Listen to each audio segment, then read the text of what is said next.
গণমাধ্যমের সুরক্ষা আইনের ব্যাপারে একটি দাবি আসছে। ভবিষ্যতে আজকে যারা এখানে উপস্থিত আছেন, প্রধান অতিথি সহ রাজনৈতিক নেতৃবৃন্দ যারা উপস্থিত আছেন, আপনাদের নির্বাচিত সরকার যখন কায়েম হবে তখন আপনাদের কাছে আমাদের দাবি থাকবে গণমাধ্যমে একটি সুরক্ষা আইন। এরপরে দ্বিতীয় দাবি হচ্ছে সব গণমাধ্যমকে দ্রুত সময়ের মধ্যে ফ্যাসিবাদ মুক্ত করতে হবে। তৃতীয় দাবি হচ্ছে গণহত্যায় উস্কানিদাতা সাংবাদিক এবং গণমাধ্যমকে বিচারের আওতায় আনতে হবে। চতুর্থ দাবি হচ্ছে সাগররুনি হত্যার বিচার অবিলম্বে সম্পন্ন করতে হবে। পঞ্চম দাবি হচ্ছে বেকার সাংবাদিকদের কর্মসংস্থানের ব্যবস্থা করতে হবে।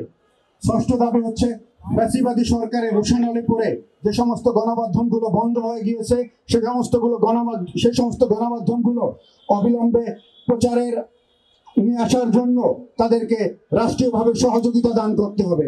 এরপরে সপ্তম দাবি হচ্ছে, আপনারা জানেন যে সাবেক 3 বারের প্রধানমন্ত্রী বেগম খালেদা জিয়া একটি ওয়াদা দিয়েছিলেন যে এই জাতীয় প্রেস ক্লাবে একটি বহুতল ভবন করে দেবেন তিনি। এখানে এখন যে ধারণ ক্ষমতা রয়েছে আমাদের বিভিন্ন কর্মসূচি পালন করার জন্য আমরা জায়গা দিতে পারি না।